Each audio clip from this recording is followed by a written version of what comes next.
커피 내리는 목사와 함께하는 말씀 묵상 티타임 바이블. 네, 반갑습니다. 커피 내리는 목사 강동입니다.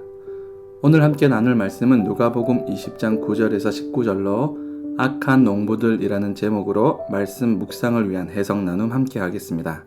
먼저 오늘 본문 말씀을 같이 읽겠습니다. 예수께서 백성에게 이 비유를 말씀하셨다. 어떤 사람이 포도원을 만들어서 농부들에게 새로 주고 오랫동안 멀리 떠나 있었다.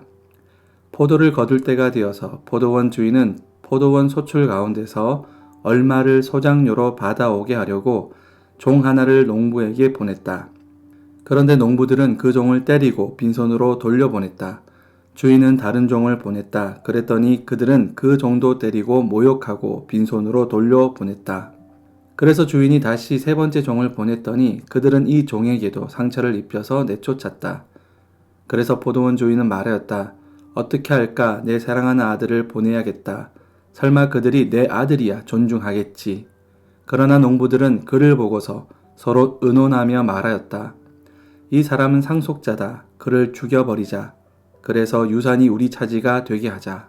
그리하여 그들은 주인의 아들을 포도원 바깥으로 내쫓아서 죽였다. 그러니 포도원 주인이 그들을 어떻게 하겠느냐? 주인은 와서 그들을 죽이고 포도원을 다른 사람들에게 줄 것이다. 사람들이 이 말씀을 듣고서 말하였다. 그런 일이 없기를 바랍니다. 그때 예수께서 그들을 똑바로 바라보시고 말씀하셨다. 그러면 집 짓는 사람들의 버린 돌이 집 모퉁이의 머릿돌이 되었다 하고 기록된 말은 무슨 뜻이냐? 누구든지 그 돌 위에 떨어지면 그는 부스러질 것이요. 그 돌이 어느 사람 위에 떨어지면 그를 가루로 만들 것이다. 율법학자들과 대제사장들은 예수가 자기네들을 겨냥하여 이 비유를 말씀하시는 줄 알았다. 그래서 그들은 바로 그때에 예수께 손을 대어 잡으려고 하였으나 백성을 두려워하였다. 첫째, 비유 속 등장인물.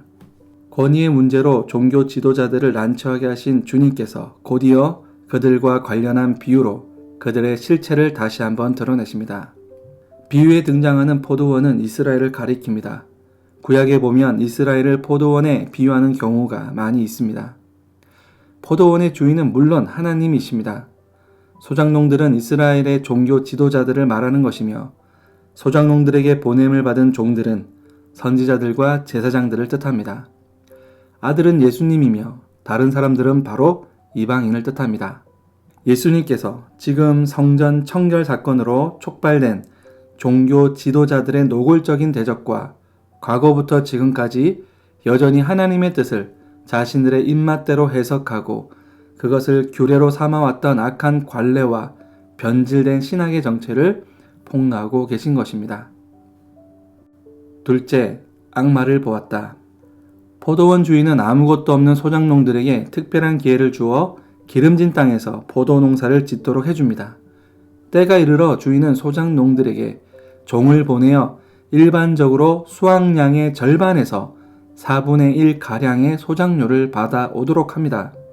하지만 불의한 농부들은 종을 빈손으로 쫓아냅니다. 사랑 많은 포도원 주인은 인내하며 세 번째 기회까지 주었지만 악한 농부들은 그 세 번째 종까지 때리고 모욕하며 빈손으로 돌려보냈습니다. 군대를 보내어 죄에 상응하는 벌을 주어도 되지만 사랑 많은 포도원 주인은 사랑하는 아들을 보내어 그들의 마음을 돌이켜 보고자 합니다. 하지만 이 농부들은 이 선한 주인의 마음을 무참히 짓밟습니다. 그 아들을 죽여 포도원을 아예 뺏어버리고자 했던 것입니다. 정말 악마가 따로 존재하는 것이 아닌 듯 합니다. 결국 포도원 주인은 군대를 이끌고 와서 그들을 심판하고 그들이 노력해서 가꾼 모든 것을 이방인들에게 나누어 줄 것입니다. 예수님은 집 짓는 사람들의 버린 돌이 되지만 결국 그 돌이 머릿돌이 되어 하나님 나라의 주인이 될 것임을 말씀하십니다. 당시 종교 지도자들은 바로 자신들이 악한 소작농들이며 깨어 가루가 되어질 심판의 대상임을 알아차립니다. 그리고는 예수님을 잡으려고 하지만 주변 백성들을 두려워하여 포기합니다. 오늘 주님의 비유를 묵상하며 참으로 참담한 마음이 듭니다. 바로 지금 우리들의 모습이 당시 종교 지도자와 다를 바가 없기 때문입니다. 주님의 뜻을 무시하고 변질되고 정형화된 교회 전통을 맹신하고 있는 것은 아닙니까? 물론 교리와 전통은 중요합니다. 부족하지만 진리에 대한 울타리는 분명 필요합니다. 하지만 중요한 진리에 대한 이해와 배움은 부족한데 도리어 진리가 아닌 그간 형성된 교회 문화를 마치 진리인 양 오해하고 서로 다투고 교회가 갈라지는 일까지 있습니다. 과거 교회의 건반 악기를 사용하는 문제, 유색인종에 대한 편견을 가진 신학, 과거 일본 강점기 신사참배에 관한 신학적 문제 등 많은 예를 찾을 수 있습니다. 지금 현재는 어떠합니까?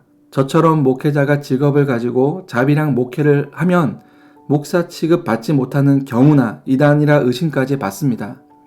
비본질적인 문제를 진리로 받아들이고 하나님에 관한 신론, 예수님에 관한 기독론, 그리고 성령님에 관한 성령론과 교회론 등 매우 중요한 신학은 마치 수명이 다한 진리인 것처럼 외면해버리는 경우가 참으로 많이 있습니다.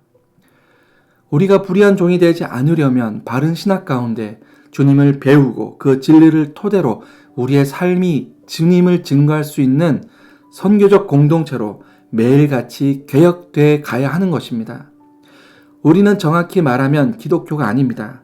기독교 안에는 천주교, 안식교, 심지어 통일교까지 포함됩니다. 그러므로 우리의 정체성은 마틴 루터 종교개혁으로 시작된 개혁주의 교회인 개신교도들인 것입니다. 종교개혁 당시 로마 카톨릭에 대한 저항자라는 의미로 프로테스탄트라는 호칭으로 불립니다. 잘못된 신학과 불의에 저항하며 교회를 개혁하여 포도원 주인의 뜻에 따르고자 한 것입니다. 지금 우리는 주님의 뜻 가운데 교회가 개혁되어 가고 있는지 심각하게 돌아보아야 합니다. 아니면 우리는 여전히 불의한 농부로 주님을 이용하고 있는 것에 지나지 않기 때문입니다. 구독과 좋아요, 알람 설정까지 감사합니다.